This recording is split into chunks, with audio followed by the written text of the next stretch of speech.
Hey guys, I got another amazing episode for you on our podcast, Make Your Mark podcast. Now, we've got an amazing guest. Her name is Laurie Potts. She is a public speaking coach, career coach, and corporate communications trainer. Laurie has done training for Facebook, coached TED Talk, and keynote speakers, and helped them craft their message and improve their presence on stage and in the boardroom. Now, as a recovering insecure woman, she gets to help transform women's lives through her own lived experiences of discrimination and overcoming self-sabotaging behaviors that she was conditioned to have during her childhood. She prides herself in creating positive change by coaching teams and individuals to become their best selves while staying true to who they are. Please put your hands together for the amazing Laurie Potts. Oh my goodness. I am super excited to have you on the show here, Laurie. Oh, thank you, Kay. And that was such a warm introduction. I appreciate it. No worries. And so before we get into the nitty-gritty, Laurie, because we are going to be talking about, public speaking and kind of building the confidence and the right ways to go about it and, selling on stage and all that good stuff that we all want to know, right? But I want to make it very clear to our listeners that this doesn't happen overnight, although a lot of people think it does. hmm And so I would love for you to share with us a little bit about your journey and how you got to this point in business. Yeah, that's a great question. And you're right. A lot of people think that success for an entrepreneur kind of happens overnight. Sometimes you might hear those stories, but really that's very much the exception. It's a lot of hard work. It's a lot of persistence. It's months and years of business building and just having the grit to keep with it when we just when sometimes you just feel like it's all overwhelming. So I started coaching about 6 years ago while I worked in corporate. So I really got into it because my supervisor recognized that I was able to easily bridge that gap between his intent and impact. So I didn't know what coaching was, right? The only term coaching I knew as a child was, a soccer coach or sports coach. But Right.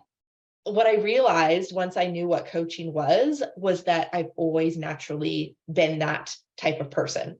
I've always been able to bridge that gap between a person's intent and impact ever since I was young.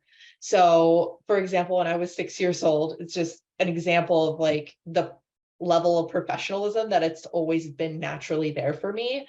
When Mm-hmm. I was 6, it was the first time I ever had to make a phone call to ask my friend to come play. So I call them and I have to leave a message because they don't answer. And I say, "Hi, this is so and so. If Ashley or whatever her name was wants to play, I would love to get together today or tomorrow. If you can give me a call back, this is my phone number. Again, this is Lori. My phone number is whatever it is, like very professional." And I Right. just was copying like what I'd seen secretaries or other professionals do on these TV shows my parents watched. Okay, so So wait, hold a second. What intrigued you, right? What really kind of caught your attention from these TV shows that you wanted to replicate how they were acting on TV? What was it about that? yeah, I honestly don't remember that kind of detail from when I was young. I believe it was just like what they could accomplish, right? And it's acting. So, you know, seeing that they have that charisma, that power, that ability to hold people's attention, hold their Ah, like own their power and assertiveness, and then get something as a result. So I think that's probably a lot of what it was, and I observed that in the business world as well. So it was just always very natural for me. And I grew up in a very chauvinistic household. My mom was very subordinate. And I was just the exact opposite, just born that way, very assertive, very naturally owning my power. And so when I went into corporate, even though I naturally recognized that I was able to bridge this gap between a person's intent and impact. And I got that feedback. I still had all of these self-sabotaging behaviors that communicated subordination that I had learned from my mother, right? We mimic our family of origin and how other people act around us. And so these nonverbal cues, how I spoke, the slouching that I did when a man that was similar to my father walked into the room, because I, automatically was conditioned to don't assert your power to a man in a position of authority, because Wow. I grew up in such a chauvinistic home. So had to unlearn all of these behaviors.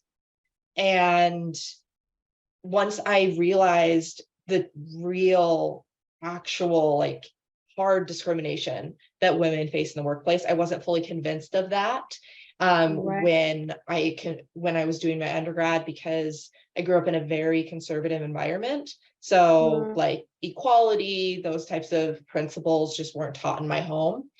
And so when I went into corporate and I realized, like, oh, this actually is a real problem, like the things I hear on the news, it's actually like these stories, it's very limiting. So I did lots of research on like what it was that was killing my credibility.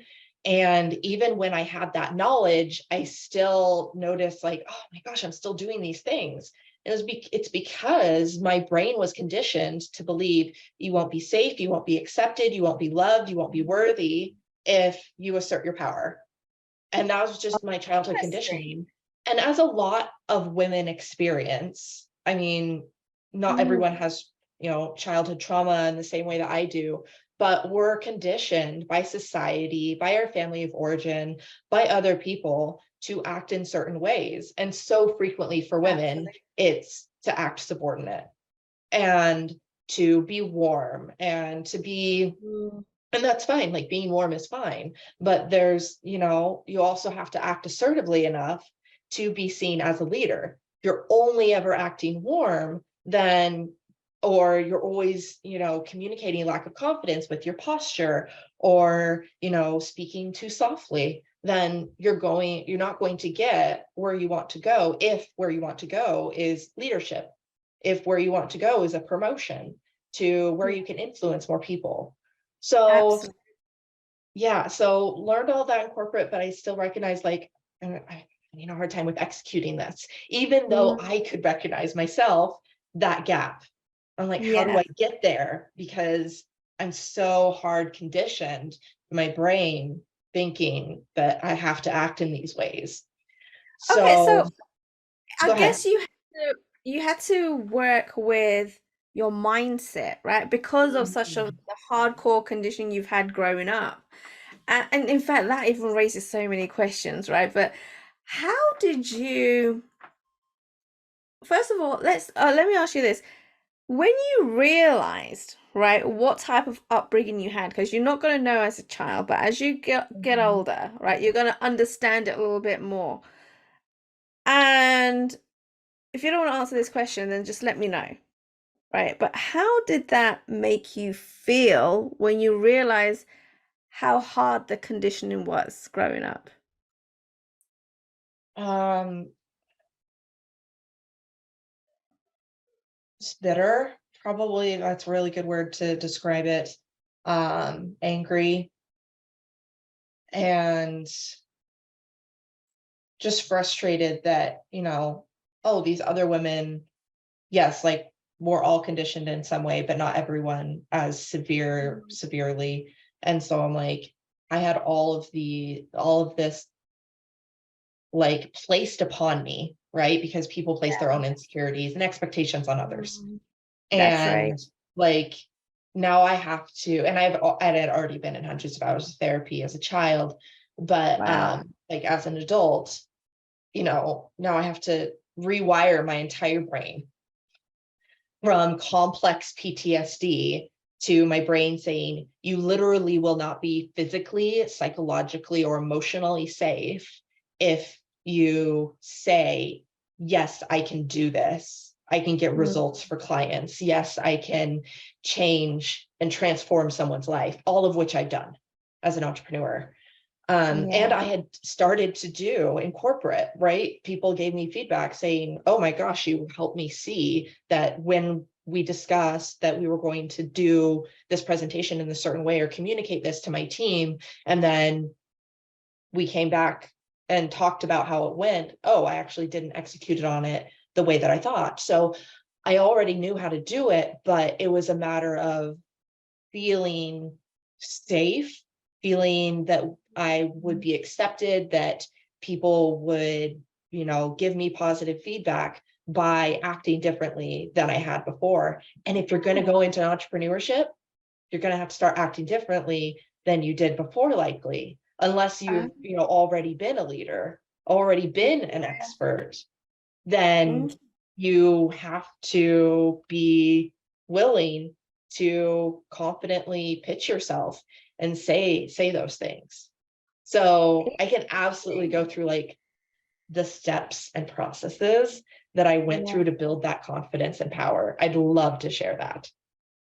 Yeah. Oh, okay. All right. So the biggest thing that I hear you saying is you already knew that things had to change, right? And you were willing to kind of make those steps, right? Create those steps, knowing that you had to change your mindset, your habits, and everything that you believed growing up, right? Had to change. If you wanted to become this entrepreneur that you were just, you so wanted to be.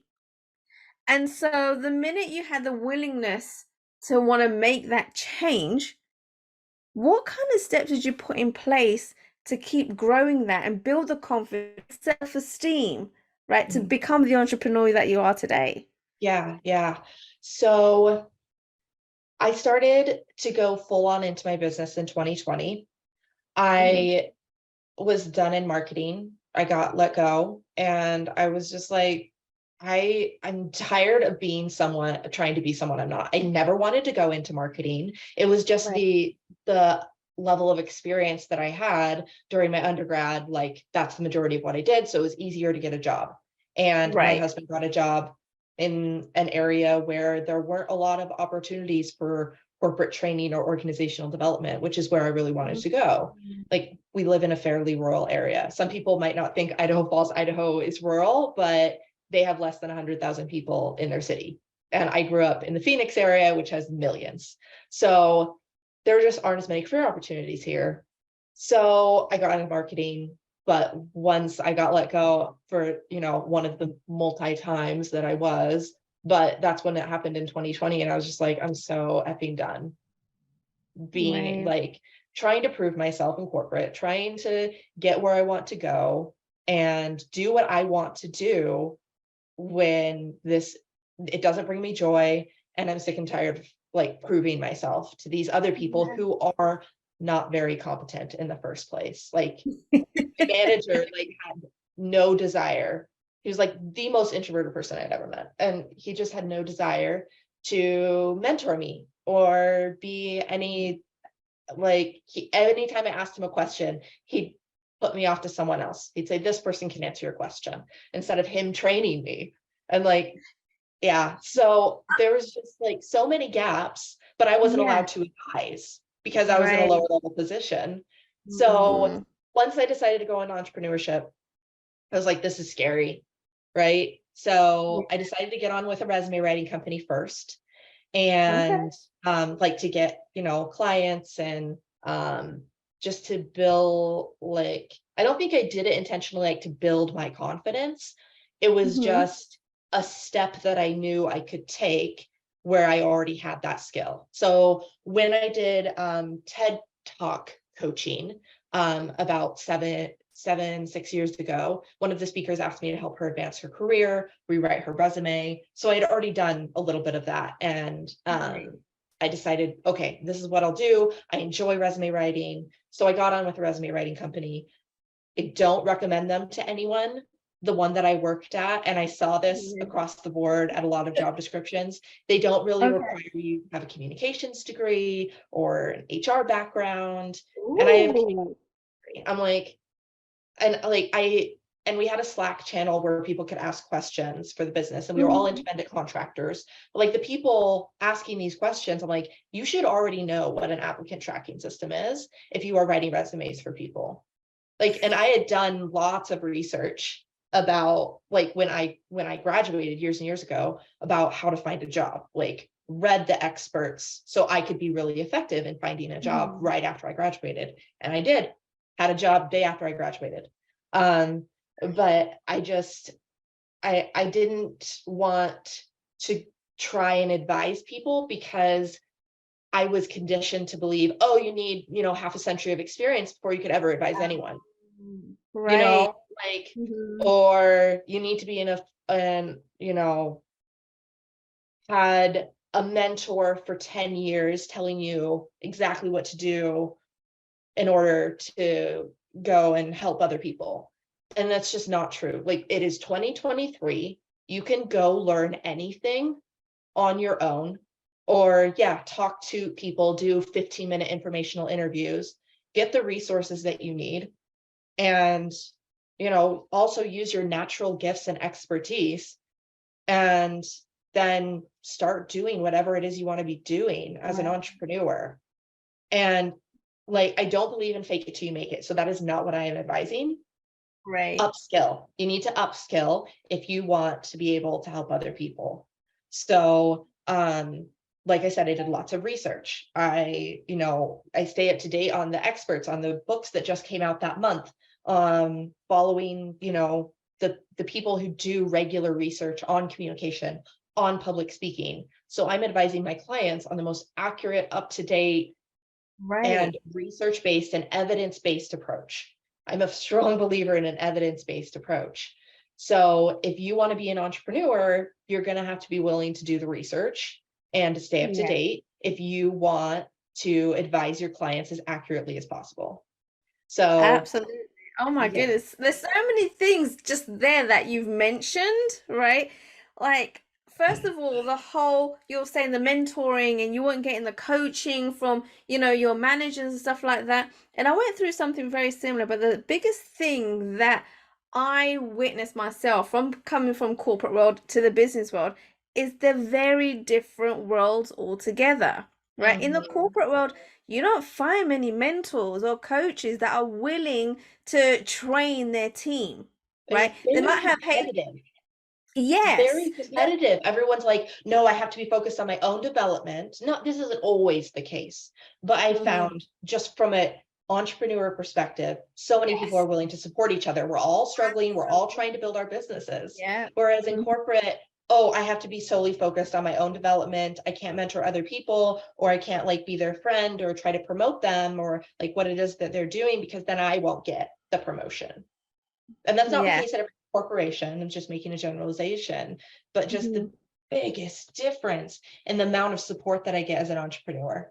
I do so many collaborations with other people like you, and so many others. And it's just the most supportive environment I've ever been in. Yeah, I mean, that was the biggest thing. Just like yourself, I didn't know what a coach was. The only coach I knew was like a fitness coach, right? Or your karate coach, or and I'm like, coach, mentor, like, what is that? Isn't that the same thing, kind of thing? But it is a completely different world, and it's the most supportive world to be in, to build your business, to be an entrepreneur, that you just don't get in the corporate world, right? And so I totally hear you from that. I had the same experience.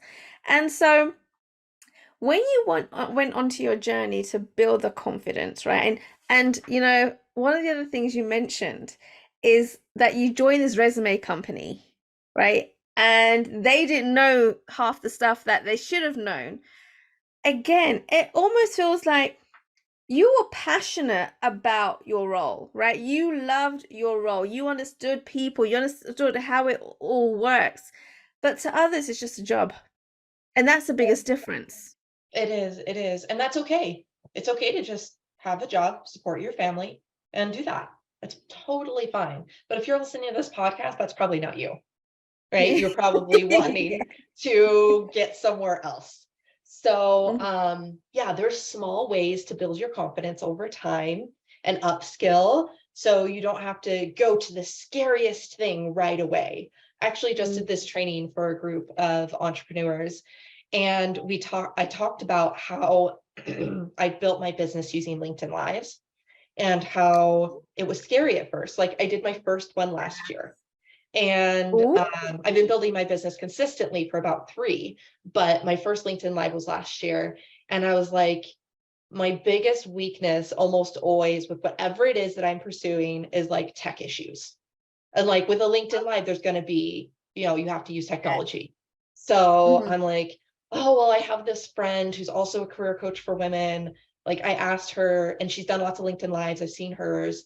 So I asked her if she wants to, like, if she'd be willing to collaborate with me and mentor me through like just one LinkedIn Oh, Live. And she yes. did. She did. And it was not Wait, nearly as scary. are you saying there was no competition or pushback? There really wasn't. Like, legitimately, my friend Shelly is the warmest, most amazingly supportive person I've ever met. She's a career coach for women as well. Like, we Yeah. have a kind of different niche. She doesn't do public speaking coaching. Um, and she's trying to get into corporate training. I've already done corporate training, but like, yeah, Mhm. we're kind of competitors in the market, but we're both just trying to expand our audiences. So yeah, why not do a joint LinkedIn Live where other people are going to see the other person? So she helped Absolutely. me with that. So it was scary, but like, it was my first one. So I did a collaboration with her. All of my other LinkedIn Lives have also been collaborations, Oh, simply because I like having that conversation and dialogue on a LinkedIn Live. I feel like there's more yeah. energy going on, and there's so many more topics I can talk about. Like, I've done some with a nurse practitioner about how to advocate for your health. I've done some like with like certain communication and overcoming the positivity bias we have towards doctors. I've done one on finding the confidence to promote yourself. Oh my gosh, there's so many. Your wardrobe and your success aligning, so many, Right, right. like with the fashion consultants, so many different topics. And I just choose topics to light me up. But like, it's just small little ways. And Yeah. so, and I was like, I'll do one once a month. And now I'm doing at least either a speaking engagement, a LinkedIn Live, or like, I'm a guest on a podcast at least once a week. So I'm doing some sort of speaking engagement once a week. So that's like, it's not necessarily Yes. like, it wasn't really a goal. It just kind of naturally happened Mm. because the energy that I get from other people and the expansion of my audience, like, it's worth it. So I do things that bring me joy in my business. It's one of the things Yes. that my business coach is like, just that's not like the only piece of advice that she gives, but like, if you do what brings you joy, then things are naturally going to manifest more things that other things bring you joy, more things. Absolutely. And so, and that's because other people are going to be attracted to similar people. So I'm attracting people who are positive, who are interested in public speaking, who have that energy and want to collaborate. So I have lots of that happening. Right, And because right. of that, I've been able to build my business faster. And because I'm doing things that bring me joy, it's naturally bringing that energy of clients that I actually want, right? Sometimes as Right. entrepreneurs, we get clients that like, you're not really operating in the way that I really want to like work with. Yes. Like, some Yes. people give a lot of pushback to coaches, other people are really collaborative, other people are just like passive and just take the advice. So there's just so many different type of personalities that you can work with. So if you're being who you really want to be, then you're going to attract the people who you want in your life. And I don't believe like fully in the law of manifestation. If you just believe hard enough, then things will just happen. But Right. mirror Yes. neurons in our brains are real things. Hmm. So, people tend to act in a way that the other person is acting because because you'll feel more comfortable that way. We're attracted to people who are similar to us. That's just basic bias. We feel Yes. safer with people who are like us. So, So Yeah. I've got a question One for of one you. of the things that I've done to build my business is just small little steps, things that I'm Yes. a little bit uncomfortable with, but I made it a little bit easier for myself the first Yeah. time. Yeah. So you've already said, like, mentioned so many different ways where you can speak, right? There's so many different opportunities for people to actually speak. Because I Yeah, always hear people saying, "Oh, I can't, I'm not getting on stages. I can't speak. I'm not talking. I'm not getting." Well, there's social media right there that they can get on. There's podcasts as well. yeah, Now, getting on a live stage, like a big stadium, is a scary thing to do, right. right? It Is can be. absolutely a scary thing to do. But getting on like a live Facebook live or a LinkedIn live and podcast is that easier step to take before you get to those live stages. Is that right? Yes, exactly. It's Mm. such a good example. And you can So, just, and it can just be you, or it can be you and multiple collaborators. Um, mm-hmm. you Oh, can and do we're a gonna and small group. look, we're totally gonna be collaborating on a LinkedIn live because guess what, Laurie, I've never done a LinkedIn live either, so now you can teach me. Amazing. I'm so excited for it. Um, I just I thought, oh, I've got that idea. Let's do it. You've done it with somebody. Let's do it because I've never done it. So we're totally gonna have that done for sure. But so when people are looking to get out and speaking, right? You don't need to have those stages. Not even you don't have to have those live stages. Just go on digital, go on social media, and get on podcasts and just start speaking. yep, Now, 100%.